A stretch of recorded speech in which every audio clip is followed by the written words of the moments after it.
जय श्री राधे कृष्णा भक्तों। आज मैं आप को सुनाने वाली हूँ भगवत गीता की कहानी। एक बार गांव में एक बूढ़ा अपने पोते के साथ रहता था। बूढ़ा रोज सुबह जल्दी उठकर भगवत गीता पढ़ने के लिए मेज पर बैठ जाता था। उनका पोता दादाजी का प्रशंसा करता था और अपने दादाजी जैसा बनना चाहता था। इसलिए पोता दादाजी को तरह सब कुछ करने की कोशिश करता था। एक दिन पोता अपने दादाजी के पास गया और कहा, दादाजी, मैं आपकी तरह रोज मेज पर बैठकर भगवत गीता पढ़ता हूँ, लेकिन मैं इसे ज्यादातर समझ नहीं पाता हूँ और जो कुछ भी मैं समझ पाता हूँ, किताबें बंद करने के साथ साथ मैं उसे भूल जाता हूँ। अगर मैं जो पढ़ता हूँ उसे भूल जाता हूँ, तो भगवत गीता पढ़ने से मुझे क्या लाभ होता है। तब दादाजी एक कोयले की टोकरी पकड़े हुए थे। वे पोते की तरफ देखा और उसे कोयले की टोकरी देते हुए कहा, नदी पर जाओ और मेरे लिए एक टोकरी पानी लेकर आओ।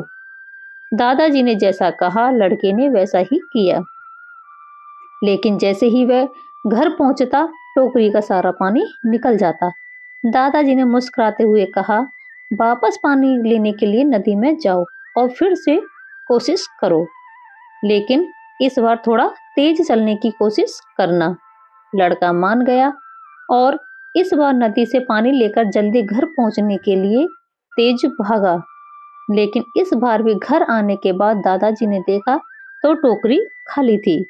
दादाजी ने पोते को फिर से कोशिश करने के लिए कहा, लेकिन हर बार रास्ते में टोकरी से पानी निकल जाती है और टोकरी खाली हो जाती है।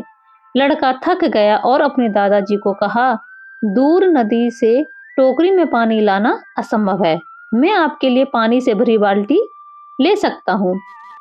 दादाजी ने उत्तर दिया, मुझे पानी की बाल्टी नहीं चाहिए। मैं चाहता हूँ तुम उस कोयले की टोकरी में से ही पानी हमारे लिए नदी से पानी लेकर आओ और कोशिश करो।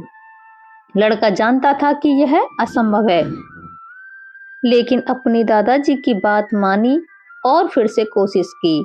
इस बार लड़का जितनी जल्दी हो सके दौड़ा, लेकिन फिर से टोकरी खाली थी। लड़का थक गया और उसने अपने दादाजी को कहा, दादाजी, इस टोकरी से नदी में से पानी लाना हमारे लिए असंभव है। दादाजी ने उत्तर दिया, तुमको लगता है कि यह असंभव है, लेकिन जरा टोकरी को देखो। लड़के ने टोकरी की ओर देखा कि टोकरी बहुत साफ सुथरी दिख रही है। उसने टोकरी से कोयले के सारे दाग हट गए हैं। अब कोयले की टोकरी अंदर और बाहर से साफ हो गया था। दादाजी ने कहा, तुमने देखा कि टोकरी अब सारे दाग मुक्त हो गया है।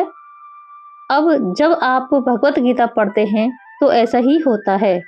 तुम जो पढ़ते हो उसे तुम समझ या याद नहीं रख सकते, लेकिन यह शब्द तुमको अंदर और बाहर से बिल्कुल बदल देगा।